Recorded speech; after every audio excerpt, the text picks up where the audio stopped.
Greetings, one and all, to the most cursed, most cringiest corner of the internet. A YouTube channel content creator actively alienating everyone in both the analog and digital world. Well, welcome and good evening, you wonderful dice of all alignments. I am Lunar DeeEight.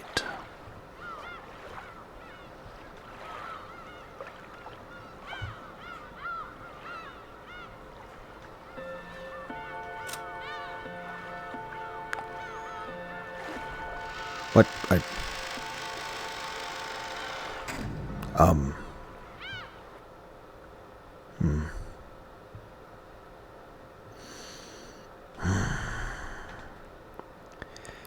Well, I just failed at using a menu.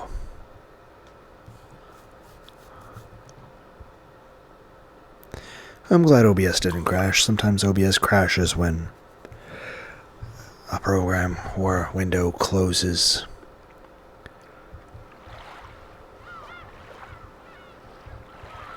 Or if I just try recording something that's asking too much of my computer. Okay, don't know why that was so difficult the first time. But we arrived here all the same. The materials of chess exist so that you can play chess.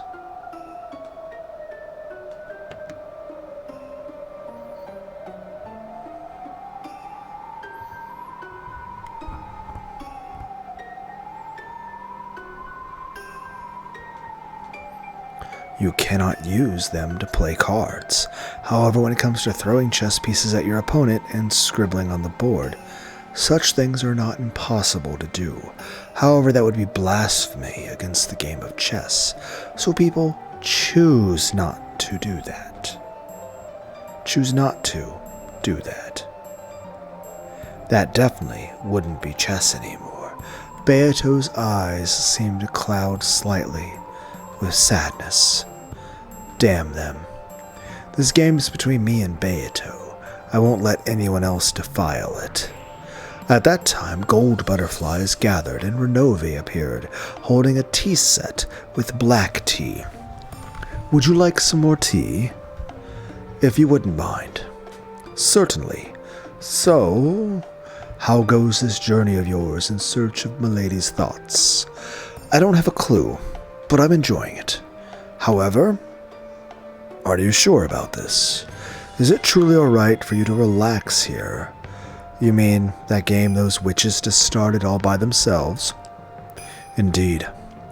Just now when I went to serve them some tea, the murders of the first twilight had already taken place.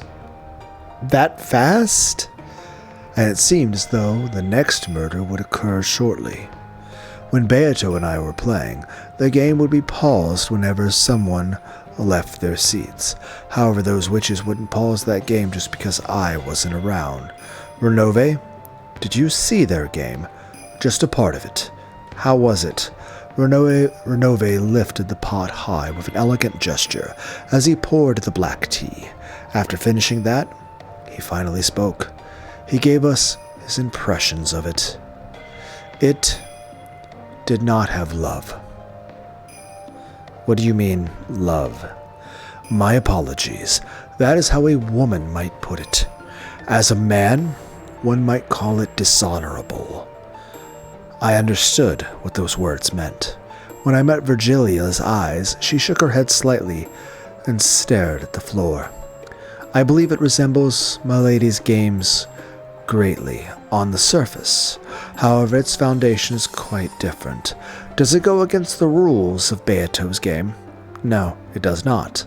Lambda Delta Sama actually does understand the rules of Milady's game very well. However,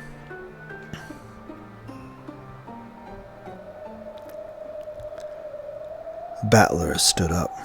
There was no need to make Renove say any more. Battler-kun? Sorry, Renove. I know you went to all the trouble of pouring this for me, but tea isn't what I need. So, you will go after all? Yeah. We don't need any outsiders in our game. These guys weren't even here in the beginning, because I've been loafing about, crazier and crazier witches have been introduced, and now they've hijacked this game between me and Beatrice. I've got to take it back. Right now I'm supposed to be the one taking care of Beato's game board. That means I can't just sit around here. Thank you. I wanted to let this child hear those words. I'm sure she hears them. Milady is simply unable to answer. Beato lay there silently, like a living doll with dull eyes.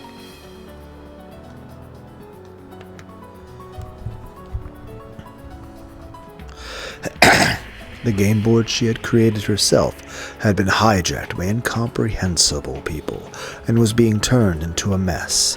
If I was designated to be her opponent, then Beato must have created this game for me. I've got to take it back. Wait here. I'll go and take it back. Of course, Beato didn't respond in any way. That's right. If she can't respond, then I have to protect it in her place. I'll be right back. Virgilia, Renove, I'm counting on you two to look after this golden sleeping beauty. Yes, leave it to us. See you later, Battler-kun, and please, in the game without this child, try to find some part of her, if you can. Then, even if this child is absent, it will mean you will have fought with her. You're right. It's all useless. What am I doing? Let's go, and let's take it back. Sorry to keep you waiting, witches. My break is over. When he faced the jet-black heavens and yelled this, the whole world shattered as though it were made out of thin glass. Then, as though it had been that way since the beginning, it transformed into that smoking room where Battler had fought Beato so many times, and which the two witches had now hijacked. What do you think you're doing? You're only coming back now. It's way too late. Not only has the game reached the second day, it's already at the finale. Get it? You never showed up, so I just advanced things on my own. Yeah, like you even waited for me in the first place. Byrne was way more skillful and thrilling than you were, right? Shut up. I'm the player. You substitute witches can just take a step back now. Well, I don't really mind if you join in starting now, but there's probably no need for you anymore. Seriously, after all, we're already at the climax. After this, Byrne will probably corner me and win. What the hell? Nothing wrong with that, is there? Why don't we let him watch the final endgame? Of course. Come on over, Ushiromiya Battler. It's almost completely over, but here's the cute and elegant game I made. Episode 5. End of the Golden Witch.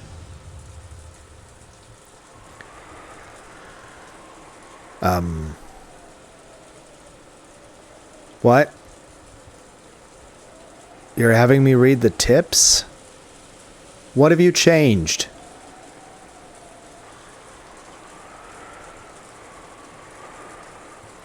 What? What? Okay. Well, obviously we have... Well, you said finale, but... Okay, so you're having me see it Twilight by Twilight. First, I'm going to look at everyone who didn't die and see if I see anything different. I don't think...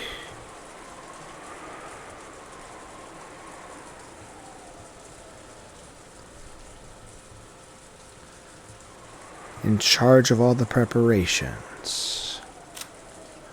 Kenzo's second child. Normally she would have lost her place.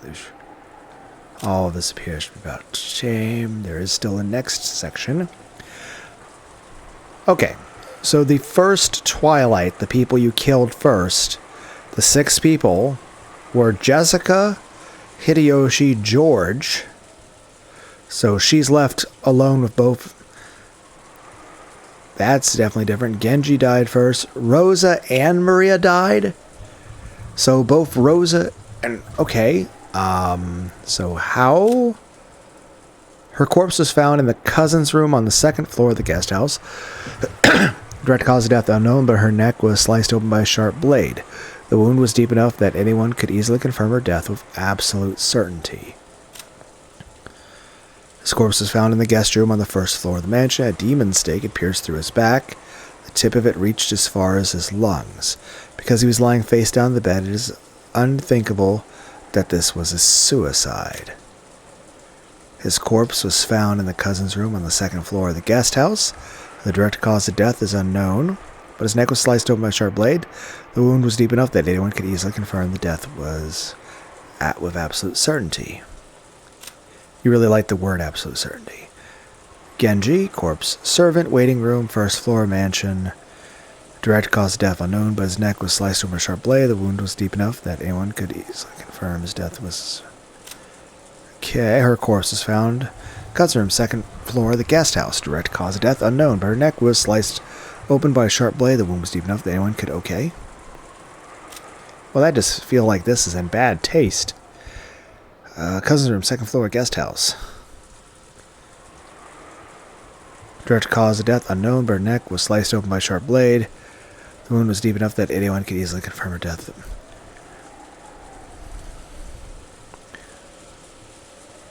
Okay. I feel like whoever's behind this is doing it in a way that would make Battler seem like he would be the suspect. I feel like that's what we're going with there.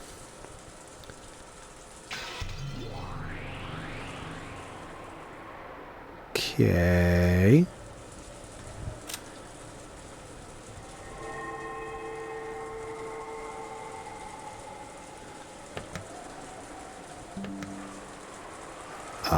Okay. So that's what you wanted me to see. Does everybody already know that they're dead? Are we suspecting Battler? Has Ava gone completely apeshit over this stuff? What is happening?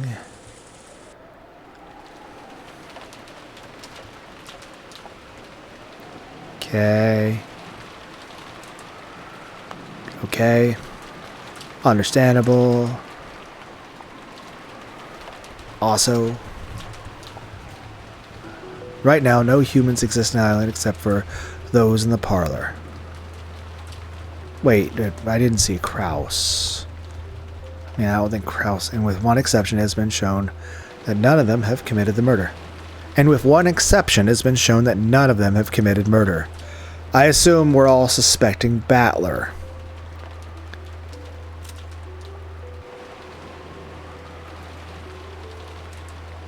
Okay, I didn't see Kenzo or Kraus or Dr. Nanjo just now.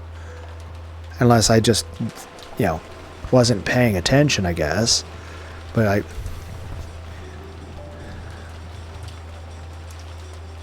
you said you were further along in this. I'm confused. But I assume we're setting up Battler as the villain.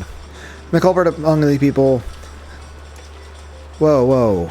That means it's conclusive, isn't it? Unless the culprit is a witch who committed murder with magic, that is. It was you. Are we looking at Natsui or what? I mean, and again, where's Kraus and Nanjo? And I mean, I understand we've established at the end of episode 4 that Kenzo was dead before this conference even began. Maybe. But I know this is a serious moment, but we're talking about something serious. But my attention is fully right here at this part of the screen, looking at their tits. I'd like to say we moved on from that and we're ready to go back to the rest of the story, but I'm enjoying the view. Okay. You killed George. Killed my husband. Why? Why? I didn't kill anyone. I didn't. Why are you having an aneurysm? George, Battler. What? Are you okay? Your head is doing a thing. Also, Battler's been the most reserved in terms of attacking people and blowing up at them the entire game. This seems kind of out of character. In a panic and with a voice that was far from calm, in a manner that was, to put coldly, unsightly, Aunt Natsui denied the suspicion placed upon her. However, there was no longer any way around it. She stood up, brushed back her long hair, pointed at Natsui, and said it one more time. Hello? I mean, obviously I know who you are because of, 2 episodes ago, the end, 2 videos ago, the end of episode 4, but first time we're actually seeing you.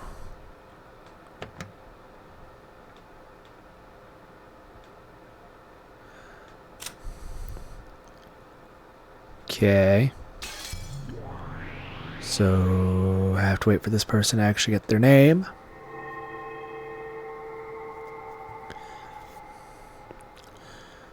Okay. And okay, so I assume Kraus and Nanjo were dead at this point already. We just haven't. And also, wouldn't there be more people for the rest of the Twilights? How is this the climax? With this many people alive? You're the culprit, Ushiromi Natsui-san. Okay. Ow, my eyes.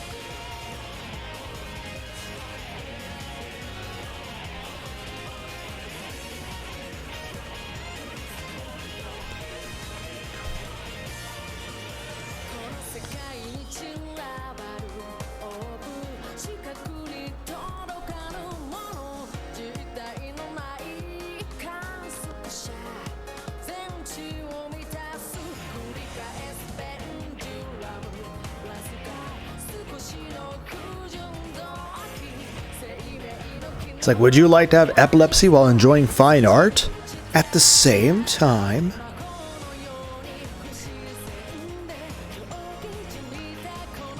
Why am I imagining what would happen if you went back in time and just like showed people the Pokemon episode of Porygon to like everyone in human history and to see who starts having a seizure? How common would epileptic seizures have been in the past if you could, show the flashing lights thing that causes that to people in a time before televisions existed?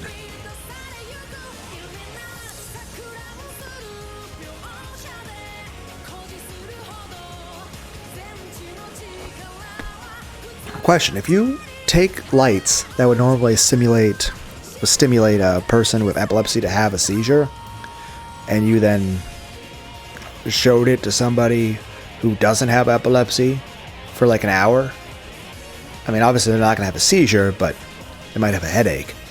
But more importantly, I'm going to try to say is this: would it change the way they have dreams?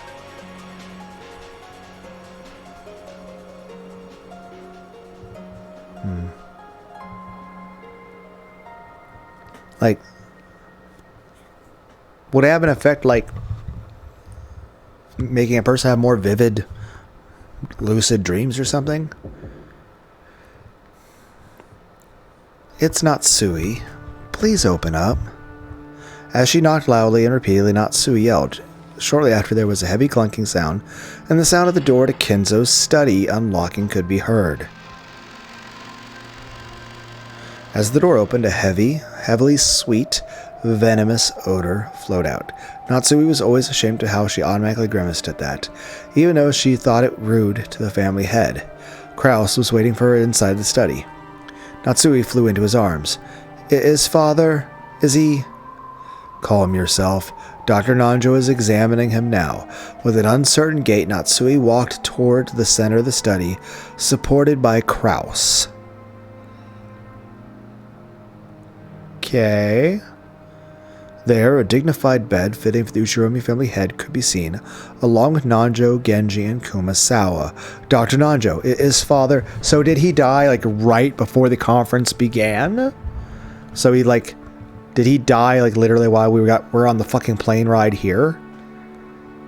After sighing deeply, Nanjo left the side of the bed. On the bed, Kenzo could be seen lying down asleep. He died peacefully. I don't think Kenzo-san had any regrets. Father. Sobbing, Natsui slumped over the chest of that man who had fallen into a sleep from which he would never awaken. Madam, please, stay strong. Father, this is just too sudden. Natsui couldn't stop crying over the death of the man whom she had loved like a second father. Kumasawa rubbed Natsui's back, consoling her. Kraus slumped into his late father's favorite chair. By sitting there, he might have been immersed in memories of his departed father, or perhaps he thought that by sitting there, he might be able to understand just a bit of the madness Kenzo's later years, which he had never been able to comprehend before. And Nanjo, just as he had when Kenzo once sat in that chair, contemplating a chess move. Oh, we've gone back. Everyone's alive again. Yeah. Turned his back and looked down over the outside world through a crack in the curtains. If only he had been sick in bed for a year or so first. I do wish he could have died after a grace period during which proper arrangements could have been made. It's the other way around. We should be glad that he was in high spirits until the very end. At least that's true as far as public appearances are concerned. Nanjo understood that as well. Ushiromi Kenzo had risen like a comet and glittered like a supernova in the post-war business world had died. His funeral would probably be of a fantastic scale, and would also be the ceremony marking Kraus's inheritance of the headship. He would have to arrange everything as the host of the event, carry out the funeral diplomacy perfectly, and make it clear to all the Ushiromi family still had enormous influence in the political and financial spheres. As Nanjo watched Kraus, he was vividly reminded of that time when Kenzo had been suddenly selected as the Ushiromi family head. When Kenzo had been lost and confused. In this way, he was able to understand Kraus's distress and sympathize with it. Natsui's sobs eventually subsided. Watching this and leaving Kumasawa to care for Natsui as a fellow woman, Genji returned to where Kraus was, and as though asking what should be done, Genji lowered his head slightly. Genji-san and I will deal with the formalities. Kraus-san, perhaps you should contact the relatives first. Kraus, with his hands still over his eyes, didn't respond, perhaps even though he had known this day would come. Kraus really couldn't hide his shock at how suddenly it had reached them. Leave this to Dr. Nanjo and me. Kraus-sama, I suggest that you first speak with Madam. Maybe she heard that, or maybe it was a coincidence. As though responding to Genji's words, Natsui came over. Her eyes were red from crying so much, but she apparently understood that heavy responsibility that had been imposed on them, even better than Kraus did. Starting now, you are the head of the glorious Ushiromi family. Let us show everyone inside and out that you have splendidly succeeded your father. As your wife, I, Natsui, am prepared to serve you until the day our coffins are laid down alongside each other. Trying to encourage her husband, who was overcome with shock, Natsui lent him some reassuring words when Kraus finally lowered his hands that had been covering his face. He looked up at the ceiling with a blank expression and let out a deep, deep sigh. Please stay strong. There are a great many people who will plan to devour everything Father has left behind. We must fight to protect Father's honor and wealth. That is the first responsibility of the Ushiromi head. I understand. I do understand.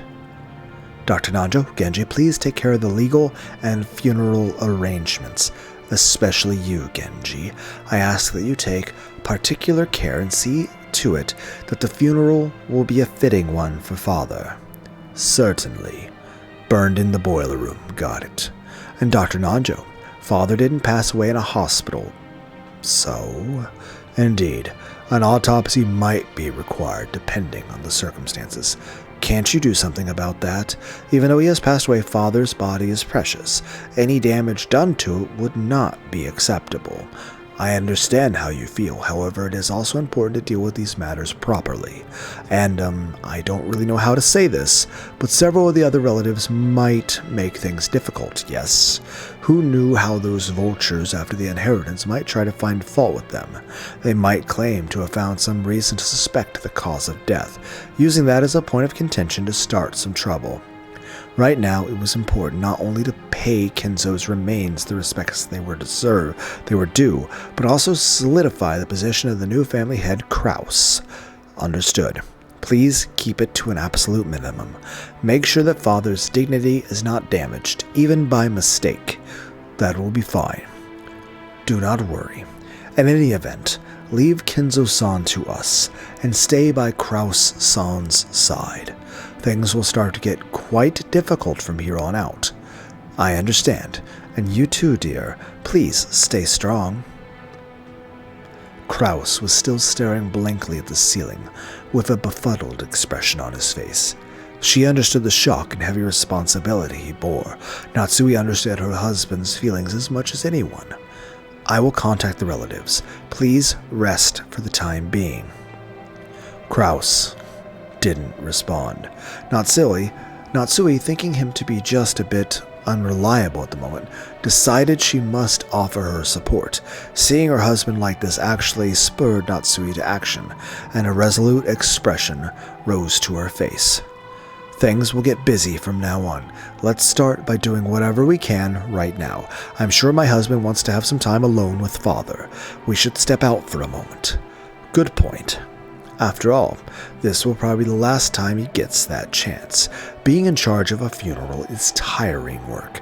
There's no time to shed tears. If Kraus were ever to be given time to cry for his dead father, that time would have to be now. Everyone agreed with Kumasawa's words. Even so, Kraus continued to blankly gaze up at the ceiling and didn't respond in any way. Natsui urged the servants to go. I'll go talk to Jessica too. That child is now the successor to the headship. I'll make sure to tell her to be fully prepared. Wait. As they each started to make their way out of the study, Kraus finally spoke. They stopped walking. Yes? Wait. Yes? Hadn't she already stopped walking, just like her husband had asked?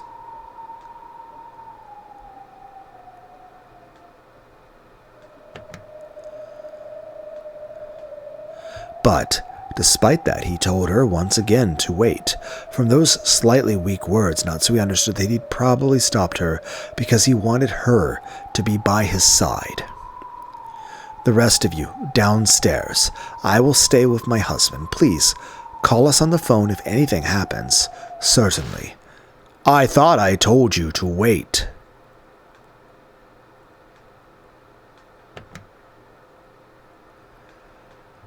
When Kraus suddenly raised his voice, everyone jumped and turned around, unable to comprehend what she had done to spark her husband's wrath. Natsui ran up to him. What's wrong, dear? Have I said something rude?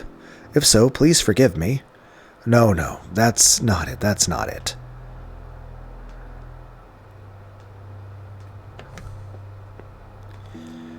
Wait a second, give me some time. Yes, I understand. It's important to sort things out inside your heart. We were just going to leave this place in silence to give you some time, okay? And I'm telling you to wait before doing that. Listen up. No one move. Not even an inch. If you're tired, then feel free to sit in whatever chair or sofa you want. So just stay quiet and don't talk. Don't do anything.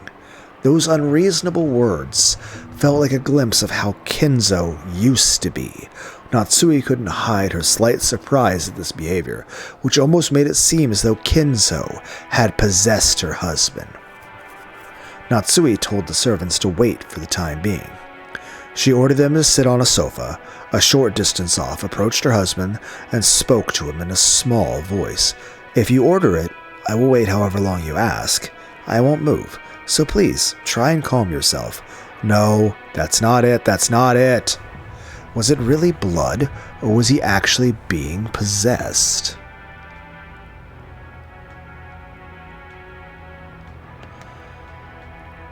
Krause's disorderly style of speech strongly resembled Kinzo's. As she watched this, Natsui became certain that Krause was Kinzo's son after all, and that he was the true successor, more suitable than any other person. Natsui, come here.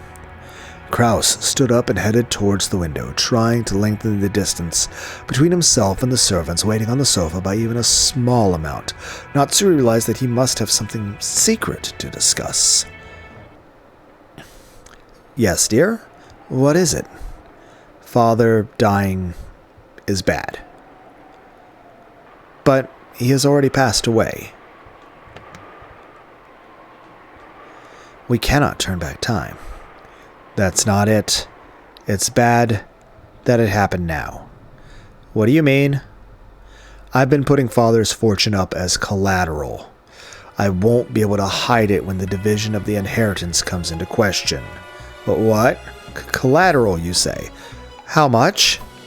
You remember how I helped out Kondo-kun back in Melody Land. Didn't I tell you to break ties with that person?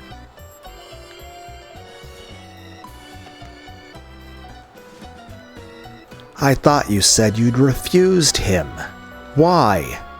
There is such a thing as a man's honor. I couldn't refuse. Krause claimed to hold honor as a virtue. However, Natsui knew that he most often used this as an excuse for when he reluctantly went along with some deal that he just couldn't refuse. That wouldn't be a problem if he had plenty of money on hand, but didn't you borrow quite a lot of money for the plan to turn this island into a resort? Yeah, I did. And there were people here and there who lent me a hand along the way. If I'm going to repay them, I can't just sit around on my hands. You need money to repay people. You need money to make money. You can't even get started without money. And even the plan for this island would be proceeding smoothly if only there hadn't been problems with the planning company. I made contact with a government official in the city. I even got the governor's word that this would become the newest travel destination in the Tokyo metropolis. The groundwork I laid was completely perfect. Random chance and bad timing were against me. It was just a bit of bad luck, like a traffic accident. That was no accident, it was fraud. You were tricked. They were never drawing up plans for turning this island into a resort in the first place. That's not true.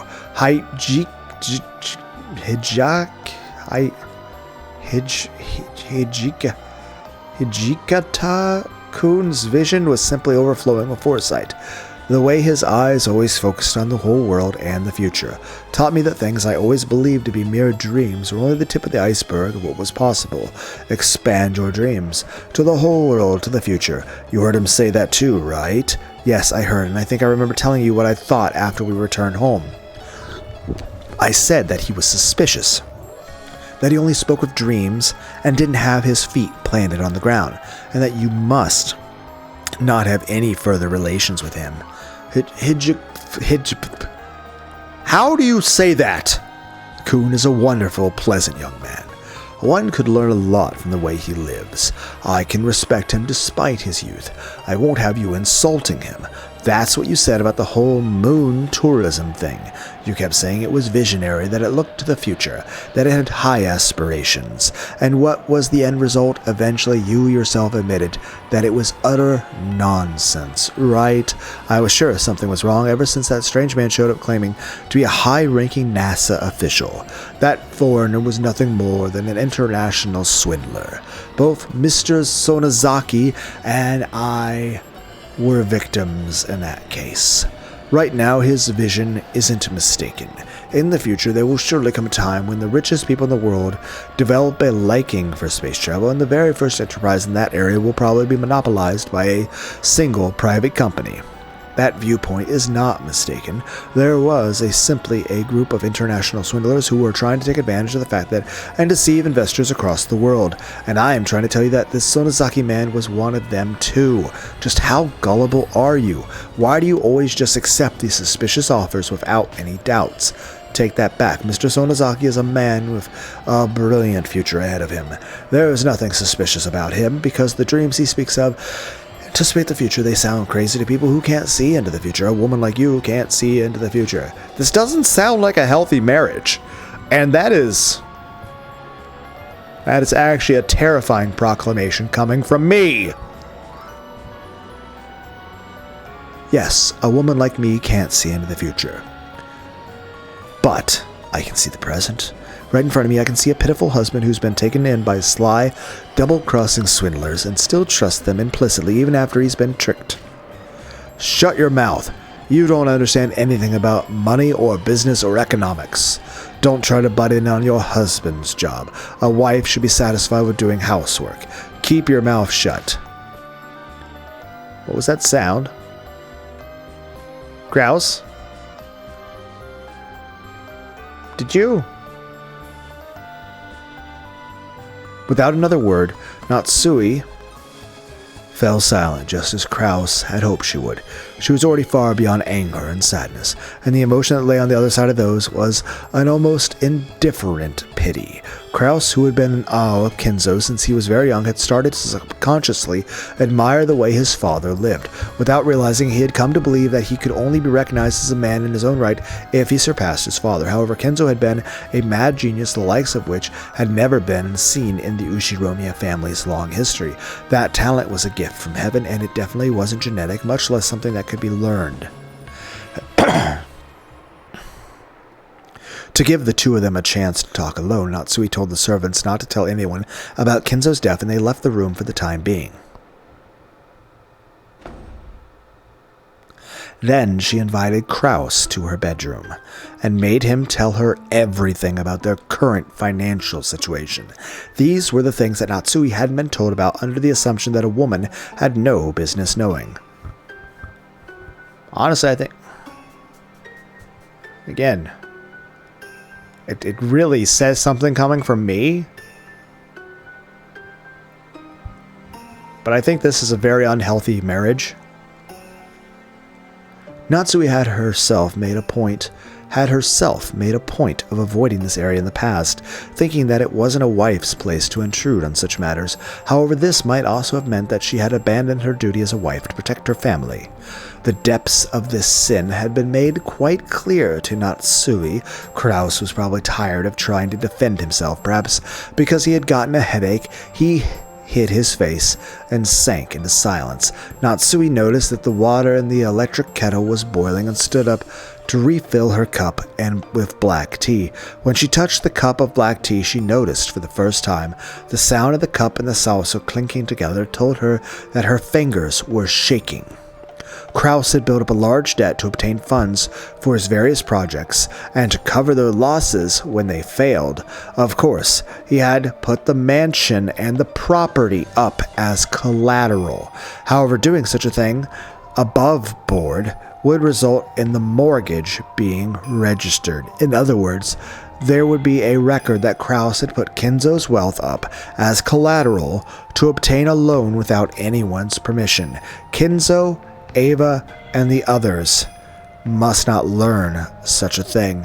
Therefore, Kraus had been putting those assets up as collateral using the worst possible method. I signed over the deeds and the power of attorney. And what does that mean? What Kraus was saying probably meant that he had, in essence, signed away the rights to his assets. If these assets had been used as collateral for a loan, then Kraus would still have some leeway under the law. You're retarded, Kraus. You're retarded. He would have to deal with a bank, which would have absolutely no compassion. But they would be able to work something out with the rules set by society.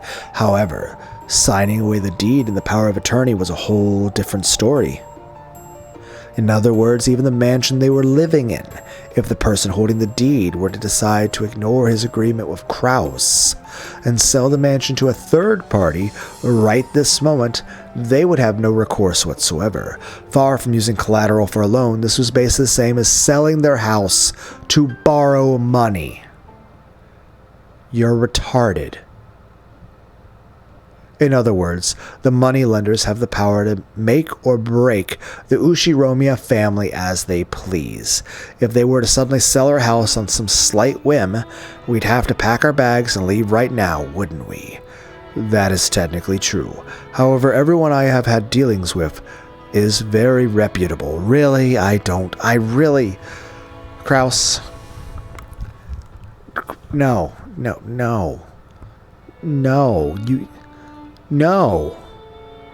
Just no. This isn't consumer financing. It's a transaction based on trust between economically literate men. You're retarded. I trust them. You're retarded. And they in turn trust that by lending me money I will achieve great success in business and give them massive returns on their investments. Yeah, but even if you fuck up, they didn't actually lose anything. They just basically bought something.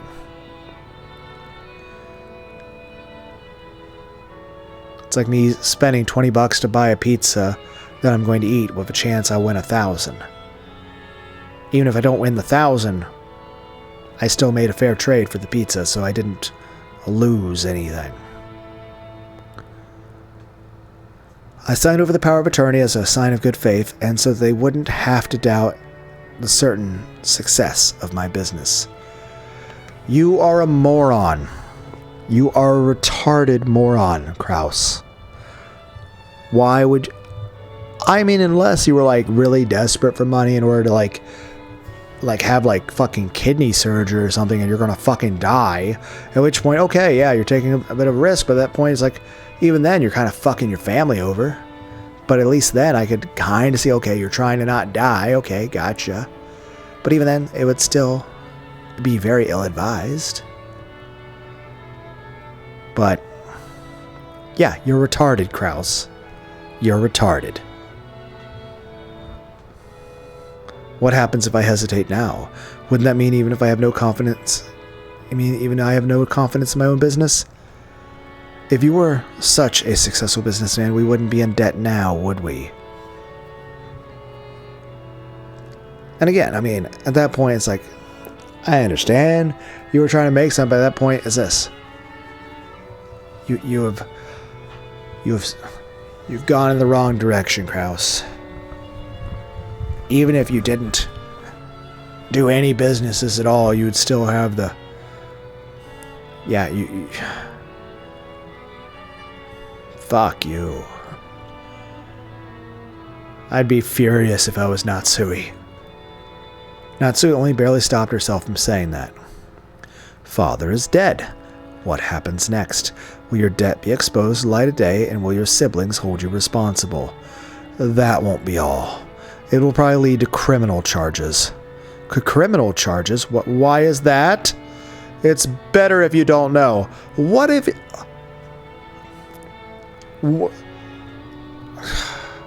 What have you been doing? What... Were you, like, betting on horse races or something? What were you doing? That would...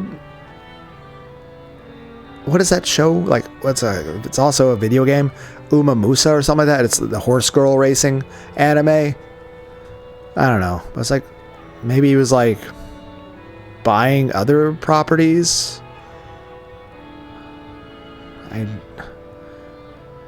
Illegal gold mine? I don't know. Anyway, must not be learned of by anyone.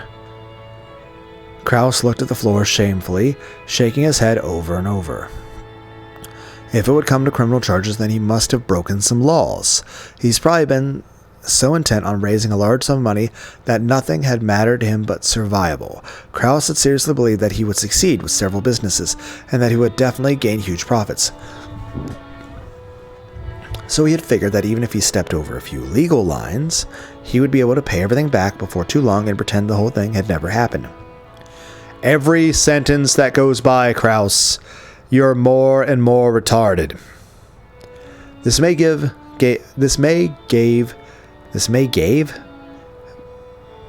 have been the factor that lessened his resistance toward breaking a couple of laws. And now Kinzo's death, the worst possible thing, had occurred, and they wouldn't be able to keep it all hidden for long. I mean, it'd be one thing. Here's the thing, is this like before the last family conference? Like, so has Kinzo been dead for a year? Like, how long did it take you to...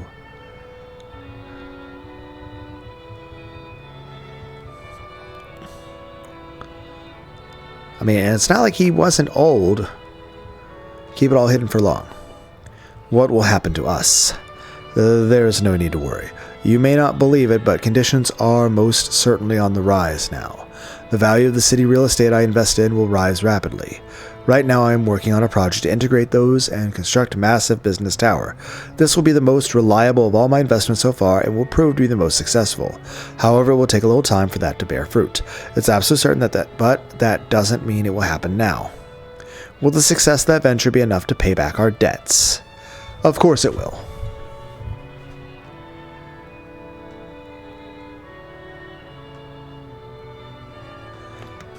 So, essentially, you're just very poor people wearing fancy clothes now.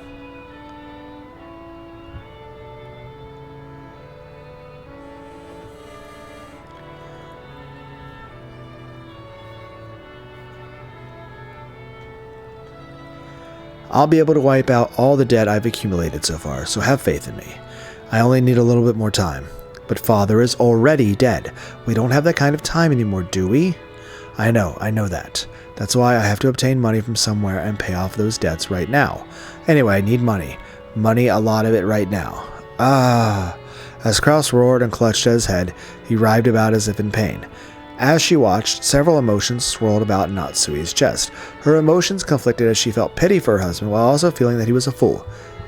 I mean, I do pity him as well, but I feel very strongly that he's a fool. I feel calling him a fool is an understatement. And I feel that if someone was this stupid in regards to something that affected my financial well-being, I would be quite angry with them.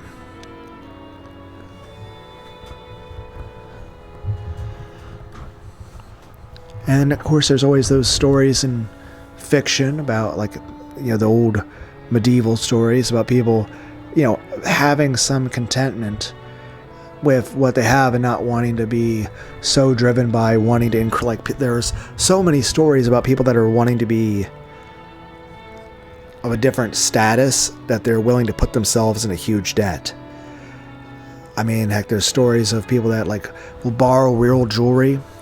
Well, I think there was a story about there was a woman who wanted to wear fancy jewelry for like a party or something to actually look like she was part of the aristocracy. So she knew someone who was part of the aristocracy and she asked to borrow, you know, a necklace and stuff. And, well, the person lent her something. However, while she was there, she lost it. And she felt too ashamed to admit that she had lost it. So she sold everything her and her husband owned and every cent they had, and they even took out loans from predatory loan sharks in order to buy a replacement necklace to give to the aristocracy woman. And then, of course, they then spent like the next couple decades living basically as slaves in order to pay back that debt. And then once she managed to pay off that debt, she then, you know, went and admitted to the person what she did, because, you know, she didn't want to admit it before because she's like, you know, felt ashamed to mention it while she still owed money on it. And then the person she borrowed it from looked at her and said, "Oh God," and then gave the person a hug and was like, "That was costume jewelry that I lent you. It wasn't worth what you fucking, it wasn't that expensive." It's like, it wasn't nearly as expensive as you thought it was. It just looked really good. Which also is the fact that the rich aristocracy person actually was just using, they had just cheap jewelry. But then again, you see that nowadays. There's people that will like buy like these huge gold chains and stuff. Or like fancy cars and stuff. Now, don't be wrong. Be nice, but at the same time, if you don't have the money for that, why would you put yourself into debt for it? Then again, nowadays, normal cars are super expensive, and a lot of people go to dealerships for that. I mean, heck, how many people out there can really afford to buy a house? Even when I was younger, my parents always had to rent a tiny little house. So,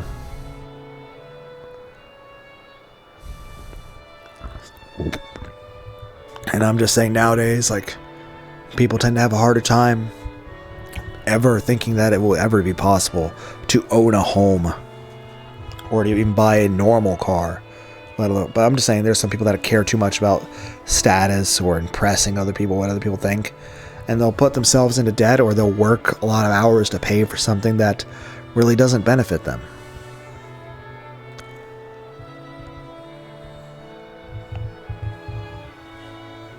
But yeah, there's a lot of medieval stories about that sort of stuff. Or even Renaissance time stories. Stories of every era, I'm sure. I'm just saying this.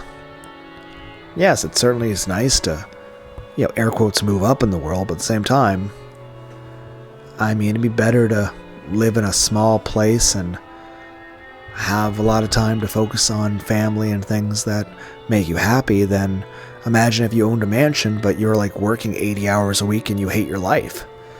I mean, what seems like the better choice?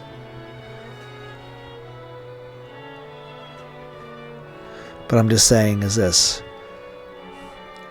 Especially if you have people depending on you, like doing something like this is like putting their livelihood at risk like that over something risky. It's just, maybe like imagine if you like, hey Natsui, I went to Las Vegas.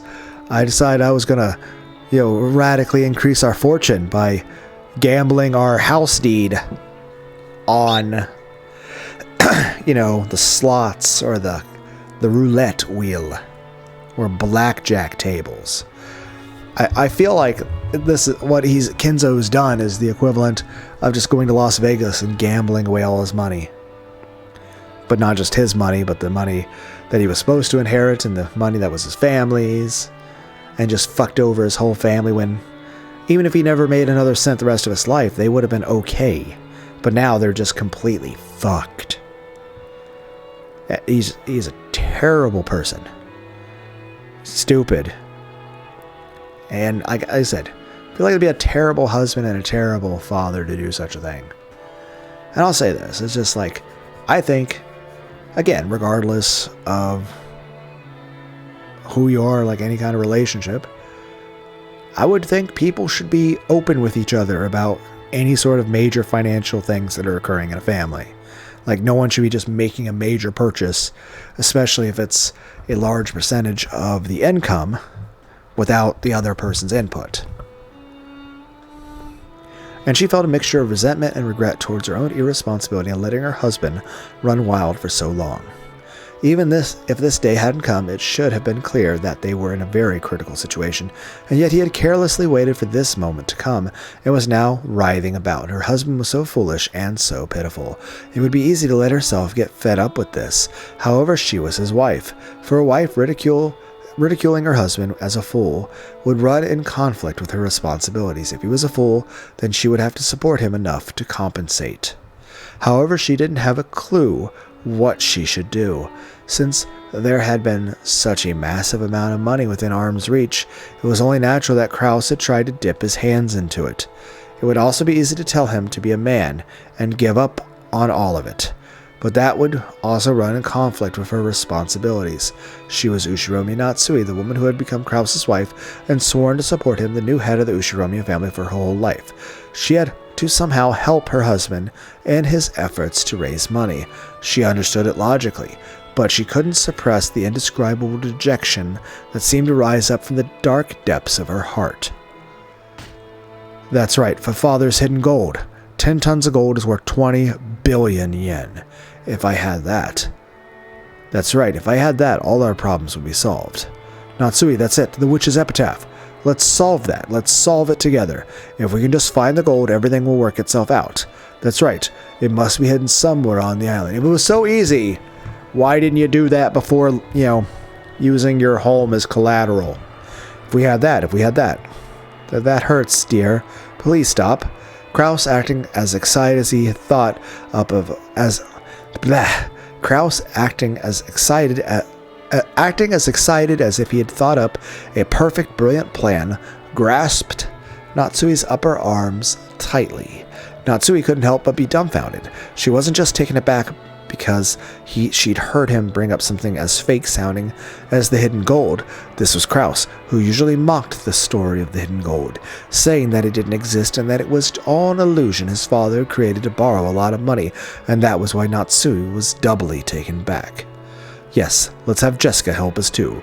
Maybe some things can only be solved with a child's sensitivity. This is a family crisis. All of us have to stick together. Yes, it is a fanciful riddle that father created. We should be able to solve it, and there's no reason we wouldn't be able to solve it. It's the only way. Oh, Natsui, this is wonderful. We still have an option left, and right here next to us, the gold is on this island. If we had it, every one of our problems would be solved. Wahahaha. Natsui, call Jessica here right away. Let's overcome this family crisis together. Yes, right now. The gold is on this island. It's right beside. Are you going to tell her that Kenzo's dead? How is she going to react? Wah. Unable to withstand the pain in the arm he was twisting in his excitement, Natsui knocked Kraus aside. Kraus tripped over the edge of the bed and flopped over on the floor. But please get a hold of yourself and please calm down. Do you really think that this Ushiromiya family crisis could be solved by something as dreamlike as that? Natsui? Please cool your head and think of a realistic plan to gather money. I'm going to cool my head as well.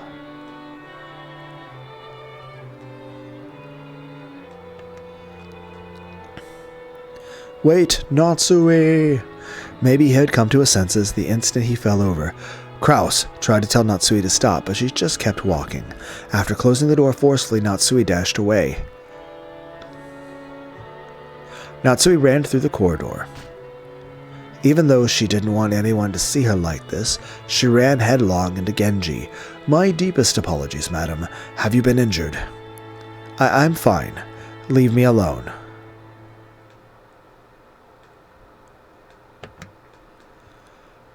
Certainly. Oh, Genji, how are things in Father's study? It is just as you left it, although Dr. Nanjo is in the parlor. Is that so? Do you have the key to the study? Yes, right here. Give it to me. Let me have some time alone with Father. If my husband asks where I am, tell him you don't know. Certainly. After grabbing the key to the study that Genji was holding out to her, Natsui rushed up the stairs. She then flew into the study, finally let out a wail, and cried.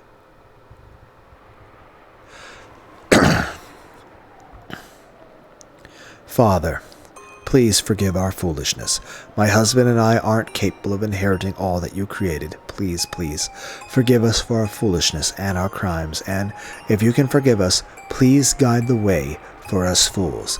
Clinging to Kenzo as he slept in the bed, Natsui cried even harder. She kept imagining Kenzo sitting up suddenly and patting her head. No, Father isn't the type of person to pamper. More likely he'd yell at me to stop being so noisy. However, neither of these imaginations came true because it was an undeniable fact that Kenzo had entered an eternal sleep. But even so, Natsui begged the sleeping Kenzo to forgive and help them. It was still only a few hours after his passing.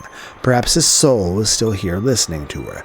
Believing this, Natsui begged for Kenzo's forgiveness and help even more earnestly. Too noisy. Haven't I always said that I hold silence as a virtue? Huh? That voice made Natsui jump up in surprise. Hello? Is it Ghost you?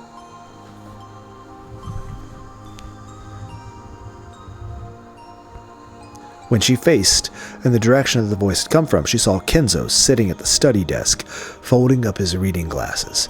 Did you get in a fight with Kraus again? Neglecting his wife like that Kraus only inherited my bad traits. For Father, what a wretched-looking face. Wash it. Aren't you the wife of the successor of the Ushiromiya family? You mustn't let the servants see you wear such a shameful expression. Yes, Father. My apologies. Natsui understood. This was just an illusion, one that Natsui had crafted out of her desire to speak with a memory of Kinzo as he once was. No, that wasn't it. She believed that just for now Kinzo's soul had shown itself to her. She was sure that doubting this would cause it to vanish in an instant. It seems that at the instant the family headship was passed on, the family has reached a crisis. Yes, father. I wasn't able to support my husband. I am truly very sorry. Humph. The Ushiromi family is so very cursed. It was in a very terrible state when I succeeded the headship too.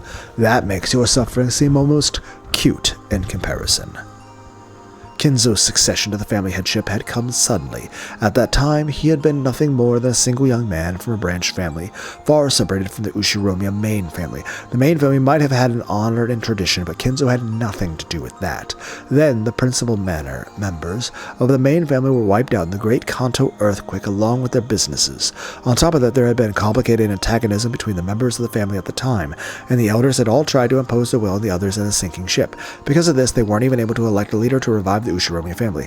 Then they found a common ground and selected Kinzo, a youth with absolutely no ties to any of the opposing elders, to be the head. So the elders hadn't really entrusted Kinzo with the rebuilding of the Ushiromi family.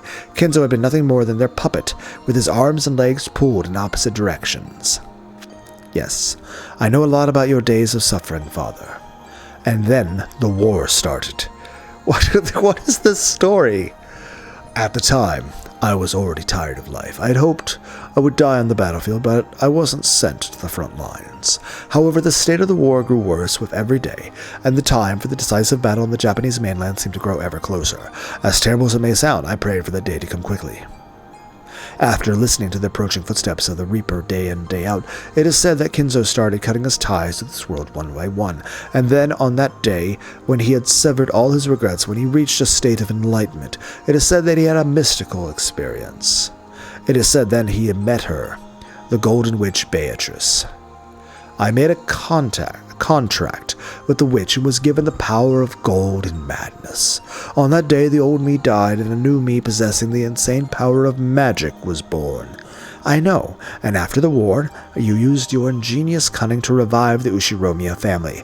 The now-deceased elders who knew Kinzo at the time had whispered to each other that Kinzo must have bumped his head on the battlefield and returned with a different personality, and that was how much Kinzo had stood out after the war. Whether the story about Kinzo meeting a witch was true or not, there could be no doubt that the extraordinary experience of war had prepared him for death and let him reach a state of enlightenment.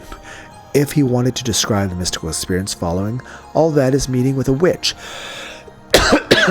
That claim certainly shouldn't be dismissed out of hand. That's right.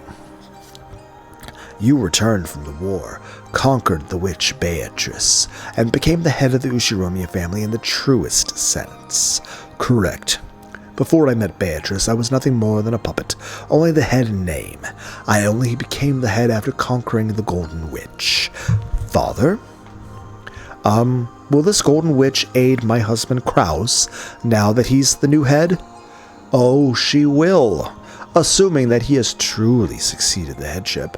What do you mean by truly succeeded? I mean it depends on whether he bears the responsibility and the pride of the Ushiromi family head in the truest sense. Natsui, you should understand this. The headship is not inherited by blood. It is inherited through spirit and conviction. Even though Kraus is my eldest son, he cannot be called the true head if he does not possess these things. And if that spirit were to dwell in a human, even someone other than Kraus, they would make a splendid new head. Beatrice will lend her power to that true head. Isn't that right, Beatrice?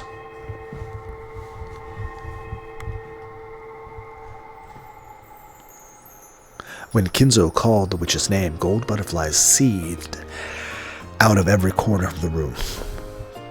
I think seeped should have been a better word, but okay. This fantastical scene had an otherworldly beauty to it. It was like standing in the midst of a blizzard of golden flower petals being blown about a rose garden of gold. As Natsui stared at this scene in shock, the gold butterflies gathered and formed a human shape. Then the witch of the portrait appeared. Indeed, I am the Ushiromiya family alchemist, the golden witch Beatrice. I am free to run rampant. I listen to no one's orders. And there's only one person in the world who can control her. Me. That is why I am qualified to be the Ushiromiya family head. Humph. So, it's that pride of yours that qualifies you? Pride requires self-confidence and bravery, and it is the embodiment of the insatiable desire to gain power to match those traits. That is why I control you. Watching men who speak of pride turn those desires into reality can be quite pleasant. The quiet man of action is nothing more than an excuse used by the extremely lucky. A true monarch also speaks of what he doesn't have, and he makes that pride a reality without fail. If one is to control me, they must possess such a monarch's pride. Do you understand, Natsui? A true monarch fears no hardship.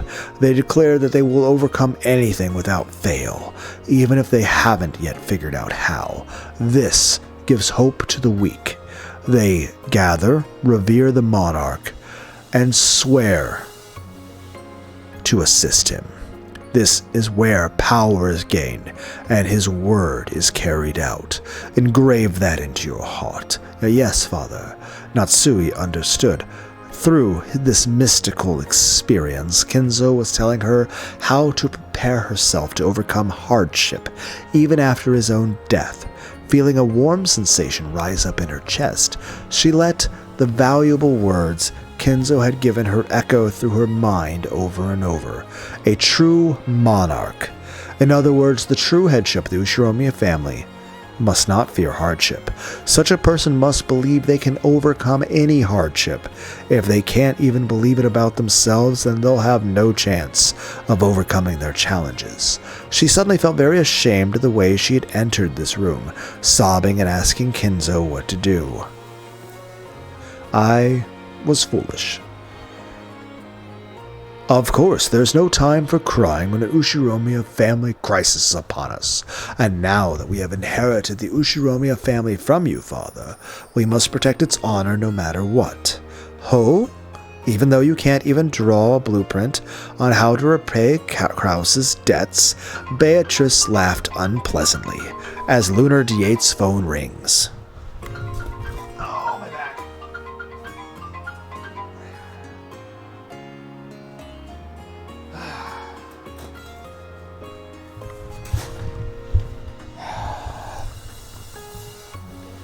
Telemarketer. Beatrice laughed unpleasantly. No, that wasn't it. She was testing Natsui to see whether she possessed the mental readiness to be a true monarch. Natsui wasn't confused anymore. She answered clearly, gazing into Beatrice's eyes. Yes. At this moment, I have not yet discovered the method we should pursue. However, my husband is the new head of the Ushiromiya family, and I am his supporting wife, so I will proclaim it in my husband's place. Let us hear it. Ushiromiya, Krause, and Natsui will definitely overcome these trials and protect the honor of the Ushiromiya family. You have nothing to worry about, Father. Do you know the scope of Krause's debt, as well as the horrible state things are in? Yes. If the worst happens and we are ordered to leave this mansion tomorrow, we won't be able to refuse. During the distribution of the inheritance, the relatives might even file a criminal complaint. However, there is no need to worry. We will repay all of the debts before then and restore our honor. As she stood at attention with a resolute attitude, Natsui proclaimed this clearly with Ushiromiya, Kinzo, and Beatrice as witnesses. For a while, they remained silent as though weighing Natsui's resolve. Then Kinzo chuckled and turned away. How vexing. Why couldn't this person have been my son? The very fact that a woman with such a disposition married your son is another sign of your great luck. Beatrice, this is my final order, and now that you are no longer the head, I am not obligated to obey your orders. Ho? In that case, obey the orders of the new Ushiromiya family head. You are no longer the head, and Kraus is not yet the head. Whom are you suggesting that I serve? I will leave that to you. It is up to you to decide who is qualified to succeed the Ushiromiya family head, and who is fitting to bear the mark of the one-winged eagle. You will ensure that it is so. I refuse. I won't listen to the orders of a man who isn't the head. No, this is different. This is a will, the last order that the head left behind for you. Cackle. Then it seems I will have to obey. After all, I can be quite accommodating. Liar. Oh? You're only doing this because it caught your interest, aren't you? I can't hide anything from you, can I? Natsui? Yes, father. Go, and overcome your hardship. Yes, that might have seemed like a mere response to Natsui, but to Kinzo and Beatrice it seemed to be something of much greater significance. Beatrice nodded deeply, and with emotion as elegant as her dress, she bowed deeply before Natsui. The Ushiromiya family alchemist, the Golden Witch Beatrice, is present. I shall give you my aid to assist the Ushiromiya family in overcoming another crisis. Thank you. I will need your power. We will most certainly overcome these trials. I will not hold back on my support for your cause. But there is something I must warn you about beforehand. I understand that your troubles now could be solved if I were to grant you a vast quantity of gold, like I did when I saved Kinzo from his crisis. However, that is something I cannot do. Is that so? Sorry, Natsui. Beatrice's gold came from a contract limited to my generation. It was agreed that it could only be passed on to another if that person solves the witch's epitaph. The gold is sealed away by the epitaph. As long as that is not solved, you cannot be given the golden magic. I understand. Then I shall search for another method by which we can save ourselves from this crisis. My husband said his plan would take time, but he also said that it would surely be sufficient to repay our debts. If we can buy enough time for that to happen, we will be able to overcome this trial. Good, Natsui. Continue. But Kinzo is already dead. The doctor and servants are preparing his funeral. You are about to contact the family members. By your own hand, you will bring an end to this ploy for time. How charming is the guillotine, where you lower the blade yourself. Ah, startled, Natsui looked up at the ceiling. There wasn't actually anything there, but even so, Natsui had found something. So, the magical power has descended. Natsui, have you made up your mind? What magic of miracles do you desire from me?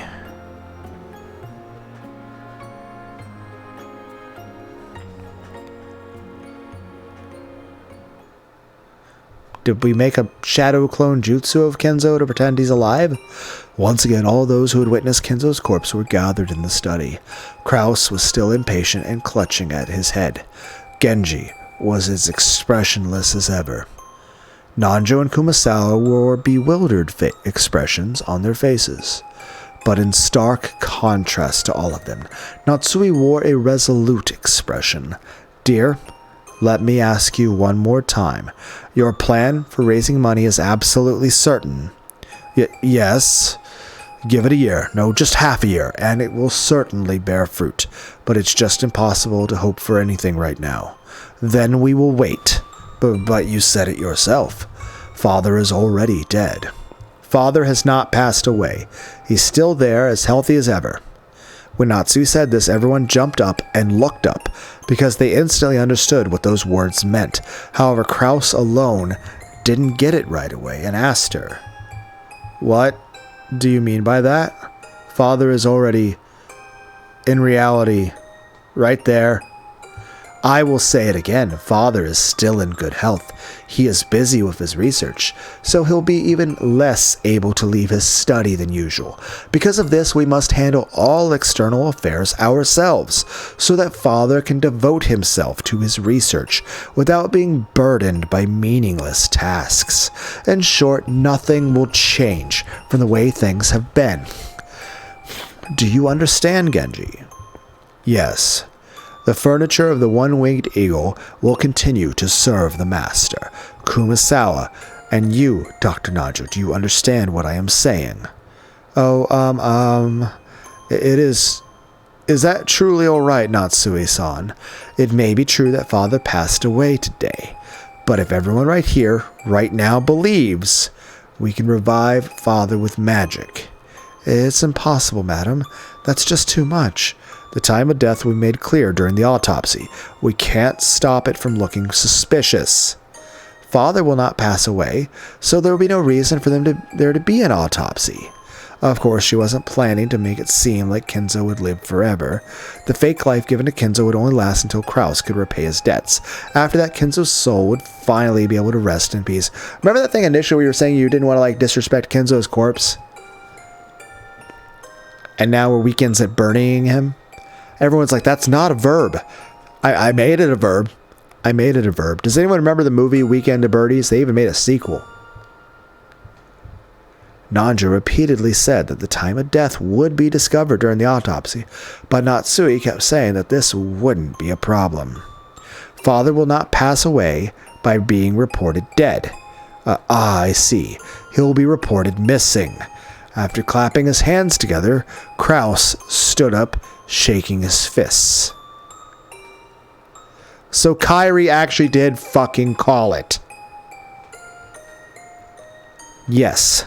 Once we've managed to pay back the debt and finish our preparations for laying Father to rest, we will then announce that Father has disappeared. And then we'll just happen to find his corpse in the forest. Rakajima's vast, uncultivated forest was the perfect place to stage a disappearance. One day, Kenzo would go out to the forest for a walk and never return. This is like one for one what Kairi was saying that she was suspecting them of doing. They would search for him without success and then would be forced to report his disappearance. If he disappears, we can file a report of his death even without a corpse. In other words, we can hide him long enough to have him declared legally dead. What do you think, Dr. Nanjo? There won't be any problems that way.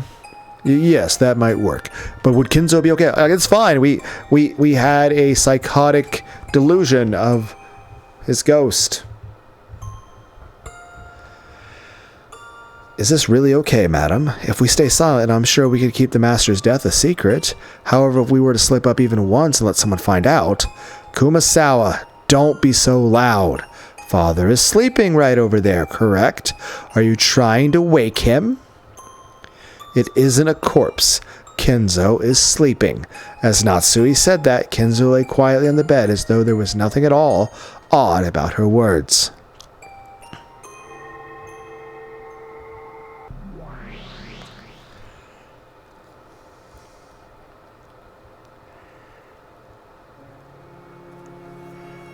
Come, try to remember. What form did you have? What sort of life did you enjoy? Once again, a storm of gold butterflies started to swirl, covering Kenzo's cold dead body. Then, after the butterflies exploded into fine gold powder and disappeared, just like those fairy tales that have been told over and over since long ago, Kenzo slowly opened his eyes and sat up. Father. Natsui, let me first make one thing clear. I did not coax you into doing this because of my attachment to life. You liar.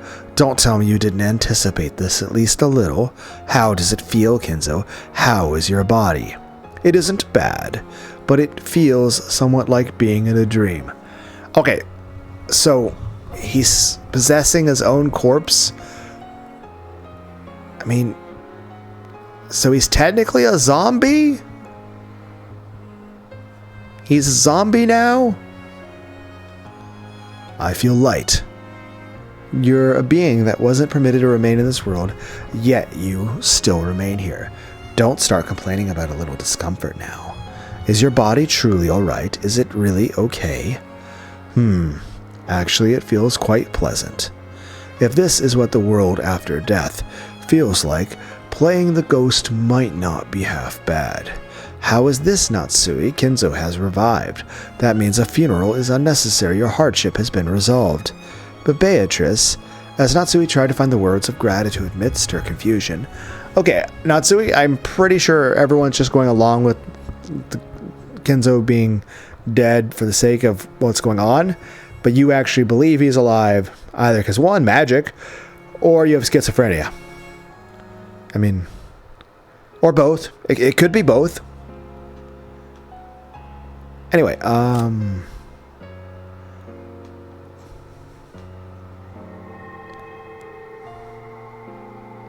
okay. Again, I need to make shorter videos. An hour and 20 minutes is way too long. I need to go for at least less than half that. But I enjoy reading this story, but I will try really hard to make shorter videos from now on. Bye.